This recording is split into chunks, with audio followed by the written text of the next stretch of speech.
So basically what we're going to be doing here is Rusty is one of our boas that lives here at the Science Center. And Rusty, over the last couple days, it's become pretty apparent that he's coming into a shed. And, you know, if you've visited at any point in the last probably week or so, you'll have noticed that we have a sign on him that says he's not coming out because he's shedding. A lot of times these boas, or snakes in general, can be kind of ornery, a little defensive when they're coming into a shed, so we generally don't reach in there and take them out just because, like I said, sometimes they can be kind of defensive. They're a little bit more apt to bite when a shed happens. But sometimes they need a little bit of help shedding. One of the big things that facilitates shedding is humidity. If it's not humid enough, they'll a lot of times have a difficult time shedding. And we have pretty consistent humidity issues in this building. So a lot of times when the snakes are coming into a shed, we'll do something like this, which is get them into a tub of water and let them soak for a little while. So we do this pretty much every time Artemis, the bigger boa, is shedding. I do this pretty regularly with Genie, the ball python. Rusty's usually a pretty good shedder, so I don't always have to do it with him. But I figure he's coming into a shed. We also, like I said, happen to have a tarantula who shed the other day, so I figured why not do a little animal care double feature here where we, you know, get Rusty in a bath here and let him soak for a little bit, and also talk a little bit about tarantulas. And so Rusty is a common boa, boa constrictor, Colombian boa, red-tailed boa, all names for the same snake. He is, I think, 17 years old right now, which is adult, but I wouldn't say it's like old. It's definitely on the like mature adult phase of his life, though. Average lifespan for him is like early to mid-20s, but it's not unheard of for him to get into their 30s by any means. And he came to us from a private owner. He was living with a guy in Hermantown over by Duluth, who donated him to us because he was going to be doing some international traveling and couldn't find anybody local to keep him, so he donated him to us instead.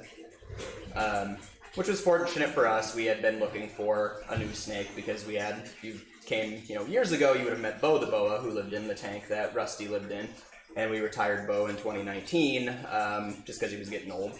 He is still alive as far as I know. He lives in Park Rapids. He's 32 years old now. But he was starting to get arthritis. He was getting creaky, so we moved on. And like I said, we're on the hunt for a new snake, and Rusty became available at just the right time, so we ended up with him. South American snake, natively, you can find them pretty much throughout all of South America, and sort of depending on where you draw the lines between species, you can find them as far north as like Mexico. They're kind of an interesting animal when it comes to how you define species, because they say you look at like the Wikipedia page for these, and you'll see, you know, 10 different subspecies of boa constrictor.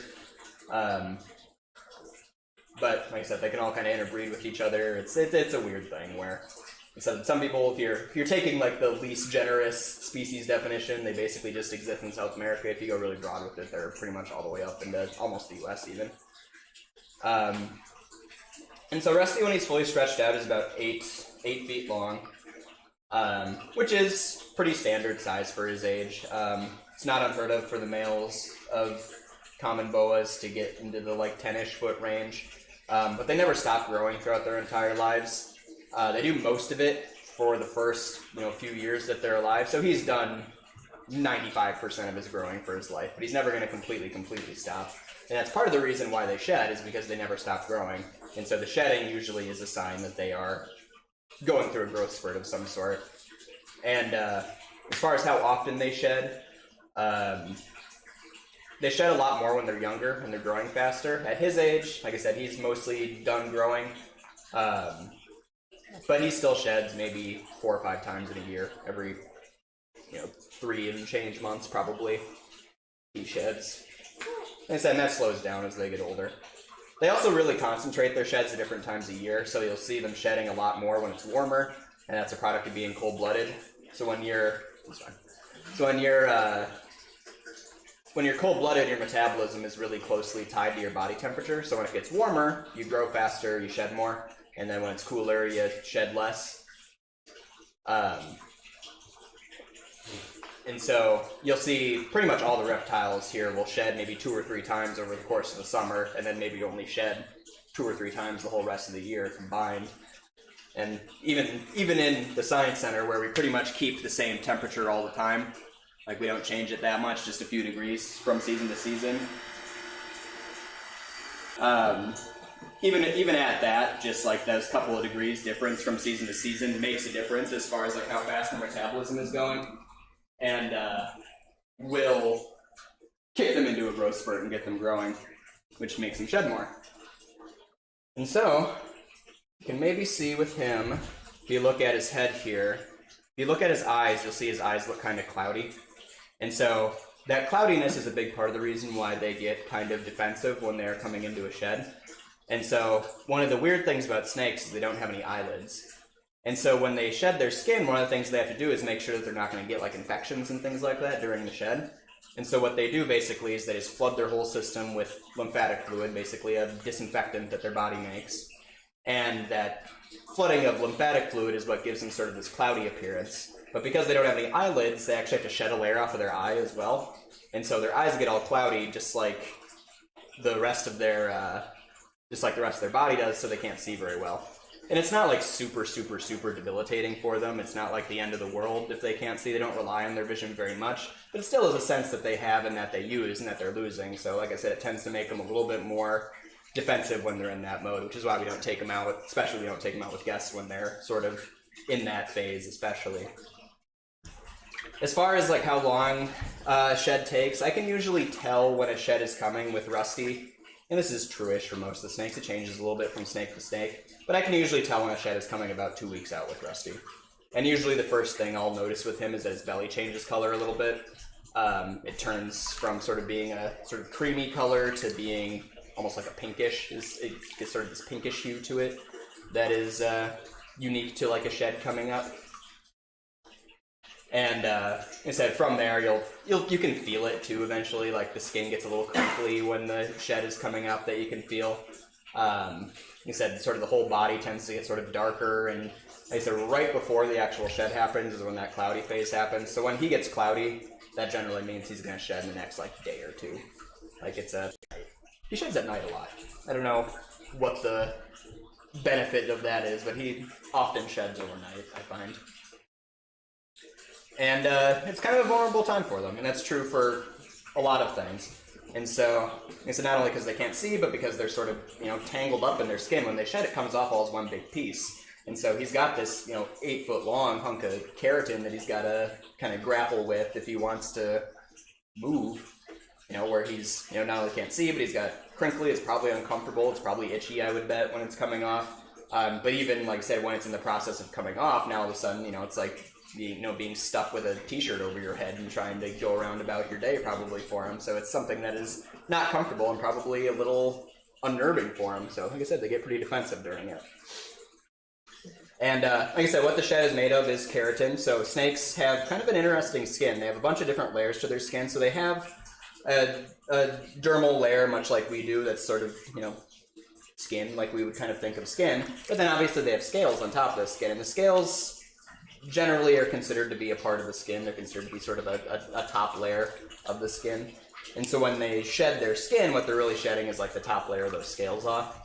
And like I said, the scales are made out of keratin, which is the same stuff that like your fingernails are made out of. And so when they shed, they slough off just a layer off the top of that keratin. And hey Michael, do you want to run upstairs and grab a snake shed from, one of the boas up there? And when it comes off, you can feel like it, like I said, a lot of times we'll soak our snakes in water so it comes off wet a lot of the time, but when it dries out, it feels kind of feels like just like a plastic bag, basically, when you feel it and touch it. Like I said, it's just made out of the same stuff your fingernails are made out of, just a lot thinner, basically. And as far as like how this is going right now, like I said, we don't normally do soaks with him, because he's usually a pretty good shedder. So I'm kind of keeping half an eye on him to see how he's reacting to, like, kind of being restricted in this way, like being put in a tub of water. Boas are very good swimmers. They spend a lot of time in the water in the wild. And you'll even see him sometimes, like right when a shed is coming up, you'll see him just go and sit in his water dish. Sophie the corn snake does this all the time too, where she'll just go and curl up in her water dish for a day when she's coming up into a shed. Because like I said, the extra moisture helps with the shedding. like I said, I'm just being a little careful with him because, like I said, this is not something we usually do. And any time that you're introducing like a new stimulus, some new situation to an animal, you want to like, keep an eye on it, on how they're reacting, how they are sort of preparing for it. And he's not giving me any particular signs that he is like super on edge right now. Like he's a little like, you can see he's a little kind of cocked there. That little S curve that you see at the tip is like a curve that could be used to strike if he felt so inclined. But he's not giving me indications that he's like really upset. And a lot of times what you'll see with snakes is that like, if I just pass that out into the crowd. So that looks like, careful. It's kind of a little fragile. so yeah, that's a previous shed skin from Rusty. Do they eat any of it? Nope. So yeah, she asked if they eat any of it. And that is something that you see pretty commonly in certain animals. Lizards, a lot of them will eat their shed skin after they do it. Geckos are very famous for that. You'll see it with some insects too, will eat their shed skins too. And it's one part sort of a way to reclaim some of the resources from it. It's one part a way to sort of cover your tracks, basically. It's one part a way just to like declutter your den, I'm sure too, where like if you're a gecko, like I can't have shed skins all over the place. Like I'm gonna fill up my house with shed skin if I don't do anything with it. So what else are you gonna do? But no, snakes do not eat their skins. And it's interesting because one of the kind of tricky things with snakes as far as eating goes is they actually have to swallow their food whole. And so a shed skin probably isn't very conducive for them to get down even if they wanted to. Like I don't know how they would swallow it effectively. Do you have a question? Well, I just want to say that we have 2 leopard geckos at home, and they both eat their sheds. Mm-hmm. So. Yep. And so we have the leopard gecko here too, and she sometimes eats. A lot of times we'll get it out of there before she actually eats it, but she sometimes eats hers as well. Like I said, it's a good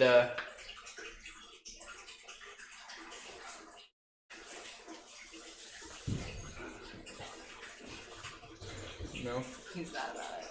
Yeah, this water's a little chillier than I wanted it to be. So, I usually try and have this be a nice warm tub of water. Like the dream situation as far as like what our water situation would be here would be a very warm tub and like a dechlorinated tub. It's tricky because the water that comes out of your tap is not dechlorinated. So I gotta kind of pick my battles here. And so I take the tap, what I do is I take tap water, and so 2/3 of the water that you're seeing in here is water that I pulled out and put in this tub this morning. It's been sitting down here for 5-6 hours at this point. Not quite that long. What time is it? 3 something? Whatever. It's been sitting down here since about 10 a.m.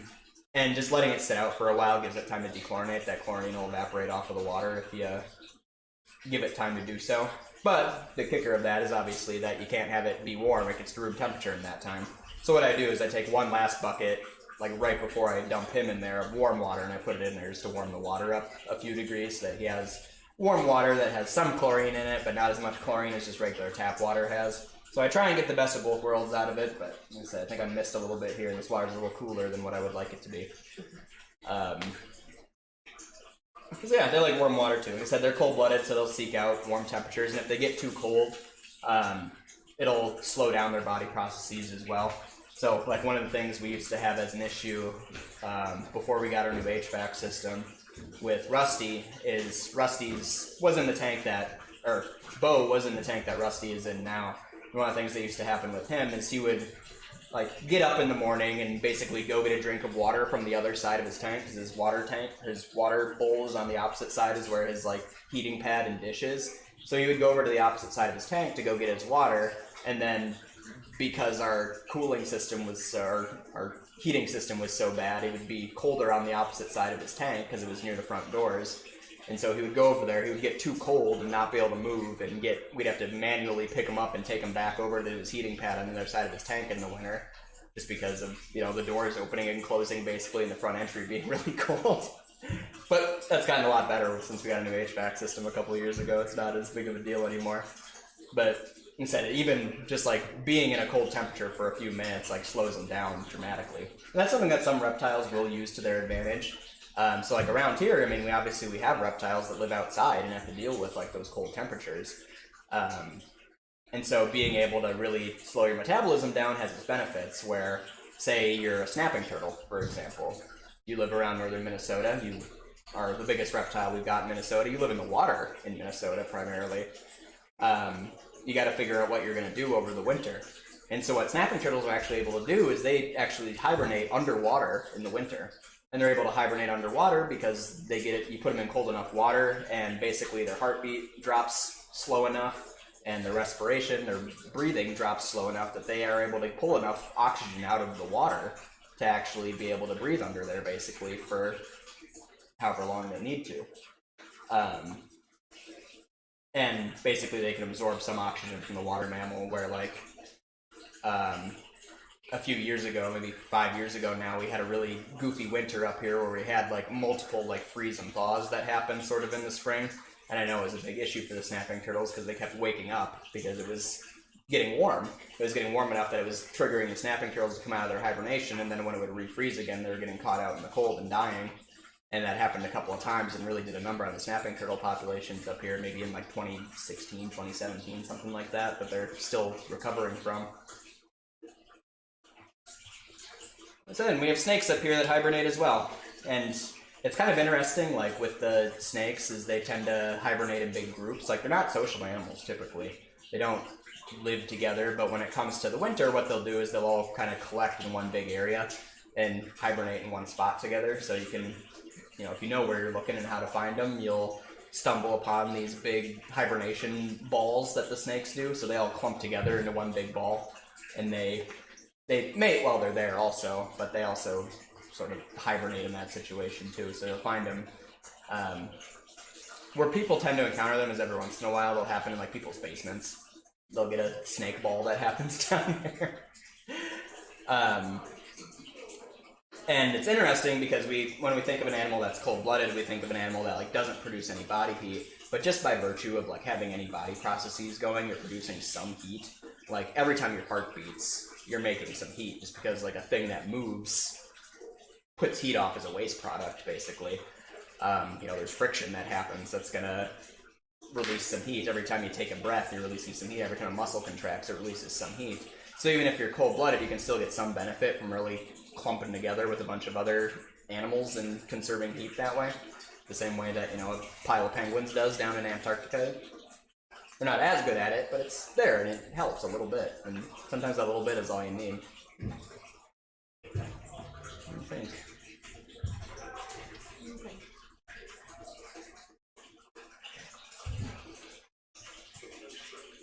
Let's see, they mostly float. Yeah, and so boas are a group of snakes that are very old snakes. They're very, you know, sort of primitive snakes. They look and act a lot like sort of the original snakes did 100 million or so years ago.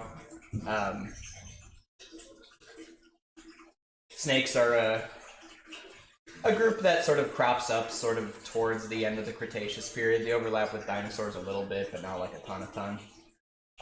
Very closely related to lizards. They both form a group called the squamates together, snakes and lizards. I said boas are one of the oldest groups. It's like them and sea snakes are basically the two old groups. And so like pythons are a offshoot of boas, basically. So what do you feed them and how much? Like mice? What do we feed them? Yeah. So it depends on the size of the snake. They get either rats or mice. So the big ones get rats, the smaller ones get mice. So Rusty, for example, gets a rat every other Saturday. So this coming Saturday is going to be a feeding day for him. So they eat once every 2 weeks. And he gets a rat that weighs somewhere in the neighborhood of 150 to 200 grams, which is about a third of a pound. Is about how big his rats are. And sort of relative like weight to body proportion is about the same for all of them. So, like I said, smaller ones get smaller ones, bigger ones get bigger ones. And so he weighs 15-ish pounds is sort of where he's at weight-wise. And so 15-pound snake, it's about 150-gram rat is about the standard. Oh, like, just looking at them, he, like, grosses me out. Like, it's cool to look at, but it, like, grosses me out at the same time. Like, I don't know. Yeah, and, I mean, there's something to be said about sort of, snakes are an animal that a lot of people are made uncomfortable by. Right. They're an animal that a lot of people are afraid of or Right. grossed out by. Like I could never go over there and it's like a- that. It's an interesting thing to talk about because there is sort of a lot of ideas out there as far as like why that is a thing. There's some people that suggest that like it is sort of a like built-in, like very sort of lizard brain kind of primal part of us where like we're an animal that, you know, came up in Africa where venomous snakes are relatively common and as a result have sort of this built-in fear of them as a thing to like avoid.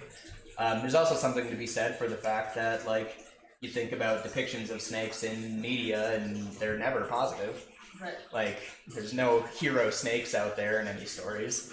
You know, your Slytherins, your, you know, G.I. Joe fights Cobra as their antagonist. I mean, literally, the villain in the Garden of Eden is a snake, which is a tough look, like, for an animal. Like, being the original biblical villain is a tough thing to overcome, like, in Western society. Yeah. And like from personal experience, I tend to err more on the side of like, it tends to be a learned behavior. Like what I see a lot of times here is like children come in and are not particularly afraid of snakes. But you'll get, you know, the kid who comes in and wants to hold the snake and then you pull the snake out and mom, dad, grandma, grandpa freak out about it and then the kid is scared too. So, I said I tend to err more on the side of it is a learned behavior rather than a sort of inherent one, but said you'll find people who argue both ways on it. And said, and this guy, even like the size he is, like he couldn't meaningfully hurt us even if he wanted to. Like if he were to decide to bite, like he has teeth. His teeth are very sharp. What about like wrapping himself around your arm and like squeezing? Does he? Yeah. So the constriction is something that is really only done for prey items. It's not a defensive behavior for them at all. So if he's feeling threatened, if he feels like he is like in danger and needs to fight back, like the things he's gonna do are poop all over the place, maybe bite. About it. They're not great at like fighting. Like I'm sure you guys have heard those stories of, you know, the ones that get out down in Florida, fighting the alligators and stuff like that. Yeah, they don't win. Nobody wins in that situation. And sort of the way they operate is they mention that they need to swallow their food whole. And so the fact that they need to swallow their food whole is a big part of the reason why like their bite really isn't very dangerous. So animals that have really strong bites, generally the reason you have a strong bite is because you're either using your bite to kill your thing. You're, you know, a cat, where like the way you're killing your prey is with your bite, or you're something that is like eating a food that is hard to chew, basically. So like I think like a parrot, where parrots have really strong bites because they need to crack open nuts and stuff like that. This guy kills his food by wrapping his body around it and squeezing it, and then swallows it whole. So he really doesn't have any reason to have a very strong bite. And in fact, his bite is actually really, really weak. Like the actual like PSI, like crushing force on his bite is pretty much nothing. Because their jaw is built in such a way that it's not strong at biting, but it's really stretchy. And so they can actually, you'll hear people say they can unhinge their jaw is a phrase you'll hear a lot. It's not really what's happening. They just have extra joints in their jaw so they can open their mouth almost a full 180 degrees open when they want to. But the other part about it is their mandible, the lower part of their jaw, also isn't fused in the middle, so they can actually spread it out like that way. They can spread out that way and that way, so they can open it extra wide as well. Like I said, the product of all that stretchiness is there's not a whole lot of room for force to exist. Like you can't, it's hard to be both stretchy and strong. And they opt for stretchy. And then like as far as like the type of things that he would be eating, instead it's gotta be something he can actually swallow. And it also has to be something that he can wrap his body around and squeeze to death effectively. And so generally speaking, like a good general rule of thumb, this isn't 100% true, but a good general rule of thumb when you're talking snakes, about the biggest thing that a given snake is going to be able to get down is something that is about 10% thicker than the thickest part of its body. So you find the thickest part of your snake, it can stretch out a little bit. That's about the biggest thing it's going to get, be able to swallow. So he could probably do like, a rabbit maybe. He could do like a guinea pig. But he's not doing a person. there's not a person alive that is small enough to be eaten by him, which is kind of nifty. For us. Because he's, this is, again, depending on how you're measuring, like a top 5 to 10 biggest species of snake in the world. It's like you'll see snakes used as, villains that are like constricting and killing and eating people. But there's like 3 species in the world that like can even like conceivably get big enough to do that. And even then, like, it's gotta be a genuinely like gigantic version of that species. Like even a green anaconda, like it's not going to be person-eating size until it's probably like 20 plus feet long, which doesn't happen very often. Like they don't get that big very often. But you will see they don't eat very often. I mentioned that we only feed them once every 2 weeks is when we offer them food, and he eats pretty much every time. He's a pretty voracious eater, this guy. But that is more than he needs. Especially for these big-bodied, like the boas and the pythons, they can go like months and months, and in some cases like years at a time without eating. Ball pythons are well documented going like a year plus without eating and being perfectly fine. And so we offer every 2 weeks, like with the expectation that not every snake is going to eat every time, and that is the schedule we put them on for that reason. You don't offer food where on a schedule where if they don't eat once they're going to die. You know what I mean? And a lot of times, like if they are going to skip, a lot of times it does happen around sheds too. And so like we'll see snakes like Jeannie the ball python, who you probably met. She's eaten her last like handful of feedings, but it's very normal for her to go like a few months at a time without eating. Like I said, we'll offer every 2 weeks, and she went from like January until like May of this year without eating. And like that wasn't even necessarily like ringing alarm bells for us as far as like, oh no, something bad is happening here. It's like, no, she's just an old lady who doesn't consume that many calories at this phase of her life. Instead, now she's eaten the last like 3 or 4 feedings, so they go through phases with it. Does anybody have any questions? And so, the other thing we have here is we got a new tarantula 2 weeks ago or so now? Something like that. Something like that. And the new tarantula we got is a pretty small tarantula, pretty young tarantula. And tarantulas, just like snakes, have to shed their skin occasionally. And just like snakes, they do it a lot more when they're younger. So we got this new tarantula that is pretty little and pretty young.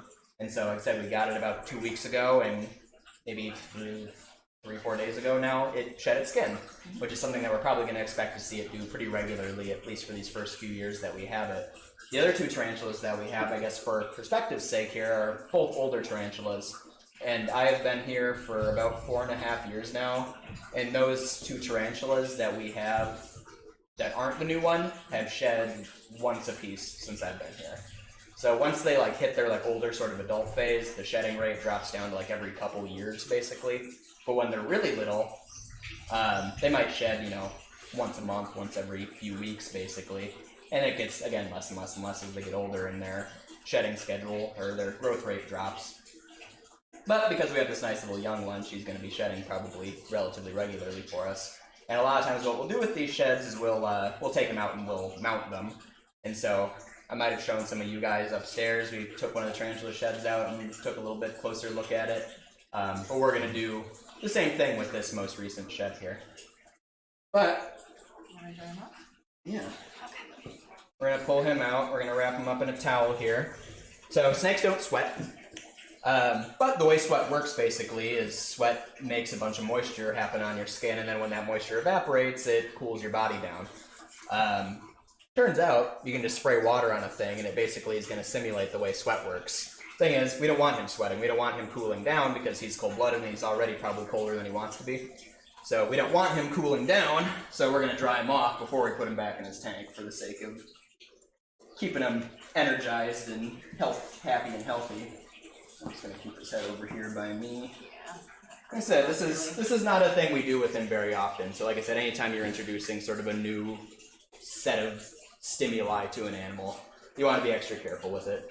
And so when it comes to animals around here, I generally am the guy who's going to put myself in front of the mouth So if anyone gets bit, it's usually me. That's such as my lot here in life.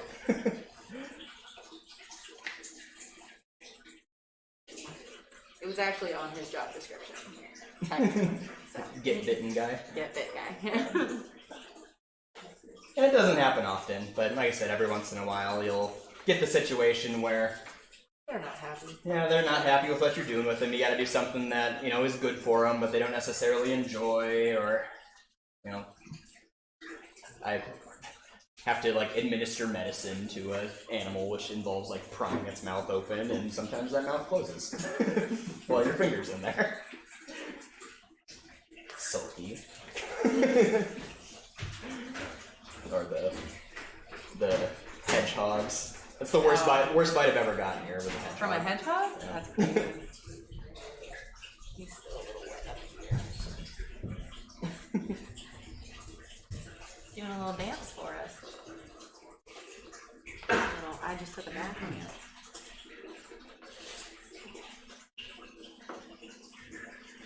you. Michael, would you like to put him back for us? Yes. We're gonna slide over to our table here. You're chilling. You're chilly, baby. Oh, great. Take a look at our spiders. Oh.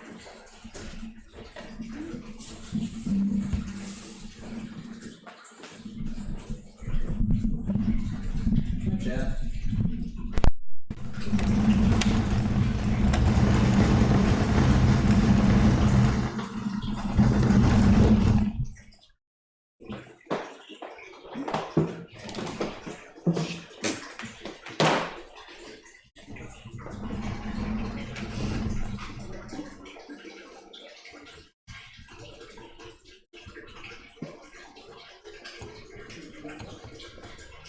Yeah. Something resembling an angle there.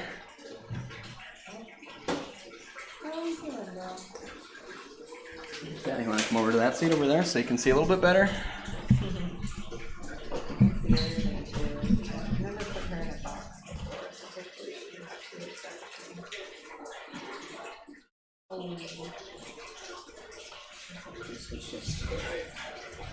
I did not. Alrighty.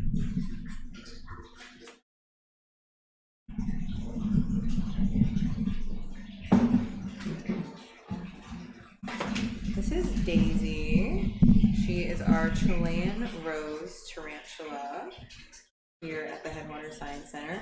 And as Ryan was saying, he's been here for about 4.5 years, and she's been here the whole time. Yeah, she was here when I got here. I don't know. So that's a pretty good indicator that she is in fact a female. Typically with tarantulas, the males will only live to be about 4 or 5 years old, depending on the type of tarantula that it is. But the females can live actually almost Yeah, depending on the species. So yeah, depending on the 20 species. plus. I was gonna say almost 5 times as long, 4 or 5 times as long.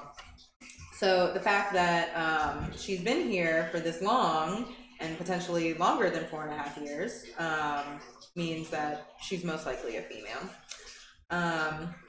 Tarantulas are big furry spiders. I mean, I'm pretty sure as soon as you look at it, you can tell that, but their fur is actually a way that they can kind of sense what's around them, almost like being covered in a bunch of little whiskers. Yeah. For some species, isn't their fur like a defense? It is, yeah. For mostly New World tarantulas, there are Old World and New World tarantulas. The New World ones are mostly the ones that you'll find in the pet trade. So those are like your curly hairs, your Chilean rose, the one we have upstairs, the Choco golden knee, stuff like that, the Mexican bloodleg tarantula. All of those are considered New World species, and they are covered in hair, covered in what's called urticating hairs, and those are mainly on the butt of the spider, and they can actually kick those off as a defense. So you're right, those hairs can be used as a defense. But most of the Old World spiders don't actually have that. They don't have those hairs, but they're a lot faster and usually a lot bigger than the hairier tarantulas. These guys evolved from an ancestor known as Attercoptes fimbringus about 386 million years ago.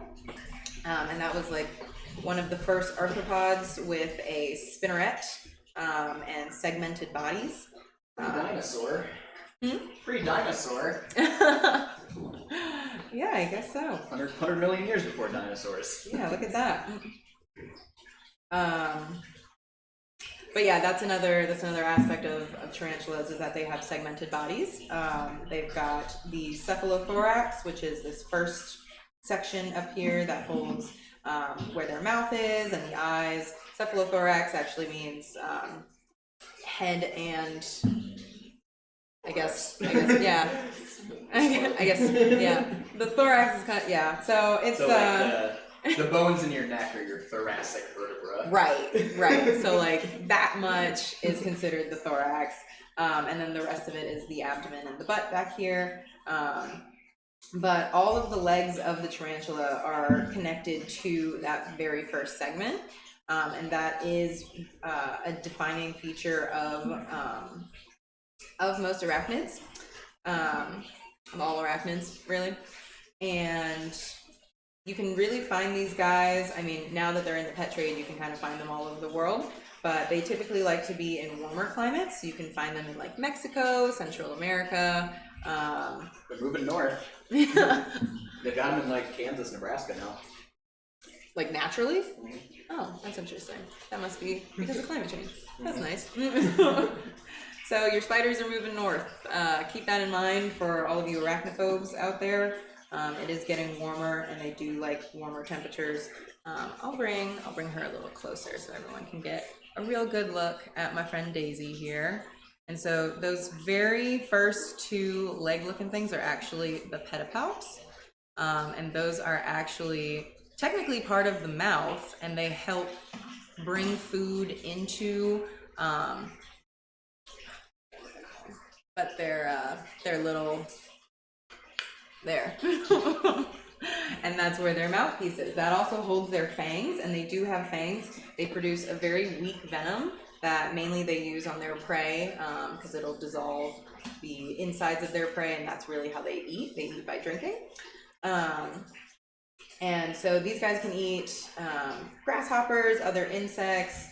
Sometimes they probably eat other spiders. But the biggest tarantula, I'm sure you've heard of it maybe, is the Goliath bird eater, who actually is known to eat songbirds, but actually very rarely will eat songbirds. And that one can get about, I believe the body length on that one is like 11 inches or something crazy. Size of a dinner plate. Yeah.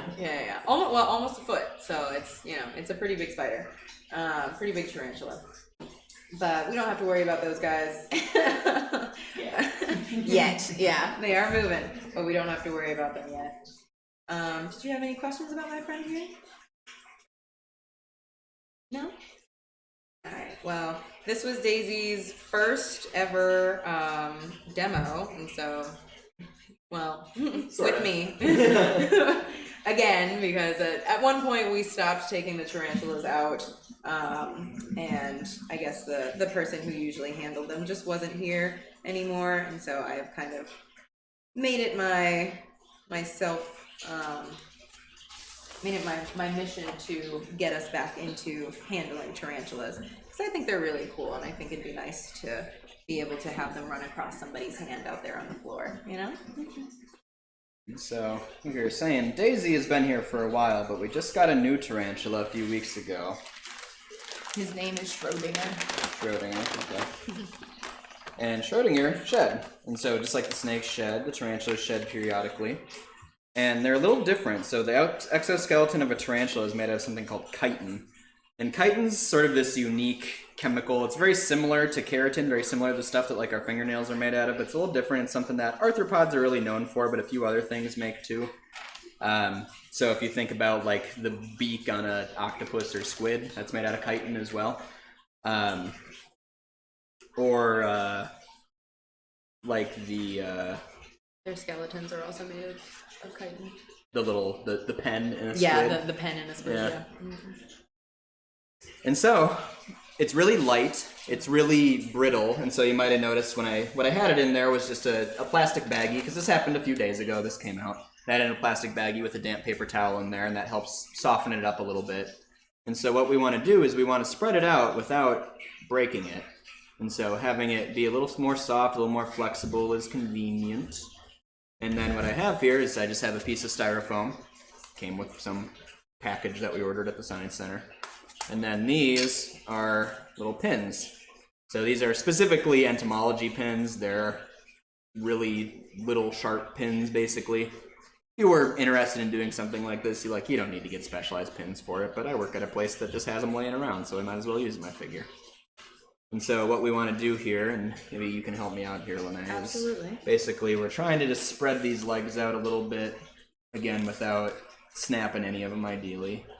And like I said, if we do end up breaking something here, not the end of the world.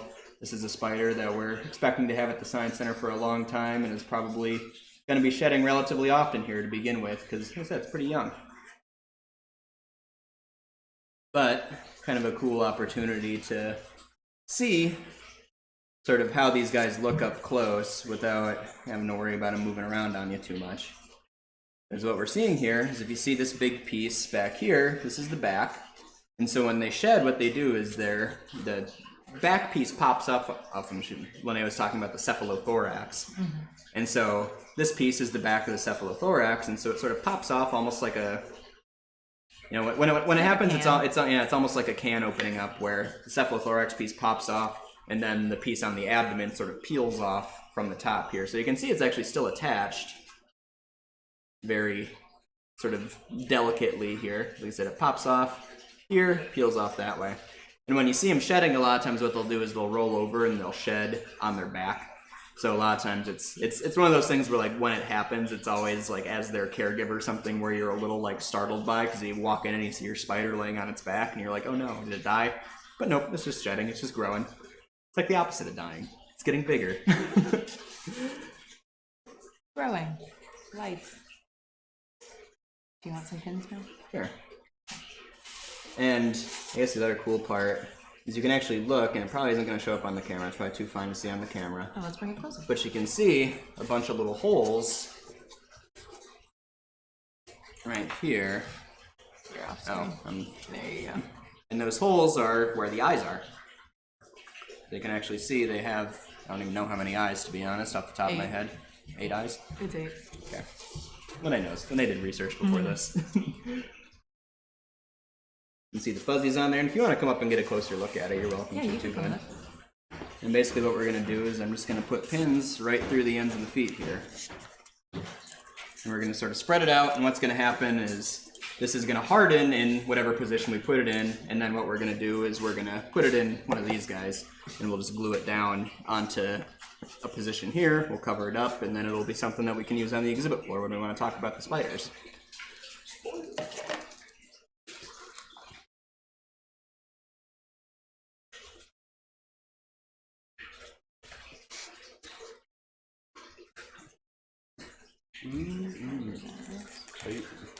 It's a delicate operation. The other thing that's kind of interesting about them is how light they are. Like if you were just holding, when you're just holding the skin, you can almost like barely tell it's even there. The cool part that you can see on the back here, potentially, if I get this leg out of the way, is you can see the spinnerets on the back. So the spinnerets, you mentioned them. Did you say how they work or what they do? I did not. So the spinnerets are the things they use to pull their webbing out. So they, like most spiders, use webs as a way to catch food. And so they need a way to get that webbing out of their body. And so they'll have two, they almost kind of look like little legs in their own right. So you can see one right there. Spinnerets is what they're called, and they use those spinnerets to sort of pull the webbing out of their abdomen. And they can. Are those two little thingies right there? Like, are those like the? Yeah, those are the fangs. Those are the fangs. Yep. Yeah. And what's cool is, you wouldn't necessarily expect it, but they actually, when they shed, the fangs come with it. And that's because the fangs I mean, they get called fangs, but when we think of fangs, usually we're talking about teeth. And these are not technically teeth that they have. Yeah, Teeth are they're made like, of, you know, they're dentine like and they look just like legs, but then they like have tiny little horns under. yeah, and so the things that you're seeing here that look like the legs are what she was talking about, the pedipalps, which are, like I said, part of their mouth parts. But you can see, besides the pedipalps, they do have the fangs there as well. And so those fangs are similarly made of chitin, just like the rest of their exoskeleton is, which I said kind of technically makes them not teeth because they're made of different stuff than what teeth are. But like I said, they use them a lot like teeth, and they do use them to inject venom, which is why they get called fangs. And so there's not really like a special name for them as far as I am aware of, like a really special name for like what exactly that distinction is between tooth and fang. I would like to get the sort of abdomen part of this unfurled as well. Yeah. It's kind of curled up here. So I think it's folded over right here. It might be kind of stuck together. So we can maybe even stick a pin here either. Can maybe just detach this part here and we'll just pin it down next to it. Maybe that'll make it. Because this part is a little more fragile, it's a little bit more rigid than the rest of it is, even when it's damp. So to protect this part, I'm gonna detach it.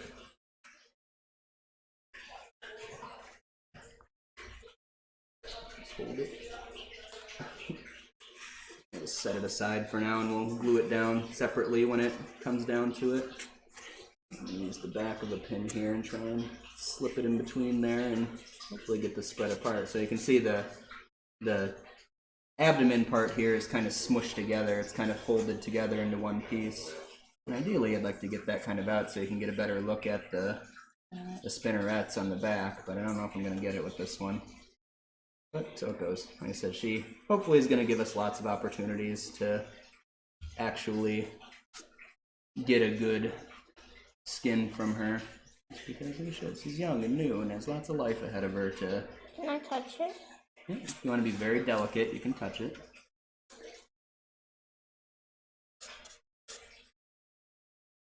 So you can see even on here the hairs are a little curly. Remember you said this was the curly haired spider? And I don't know, from my experience, they're a lot softer than I guess I would expect them to be. Like they look like they would almost be kind of like bristly.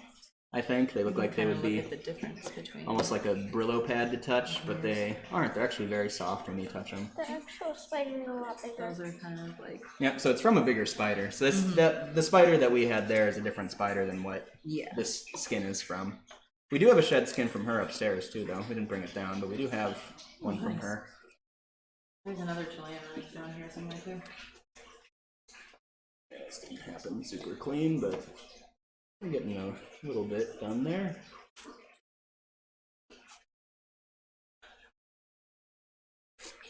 Shoot. And, get the...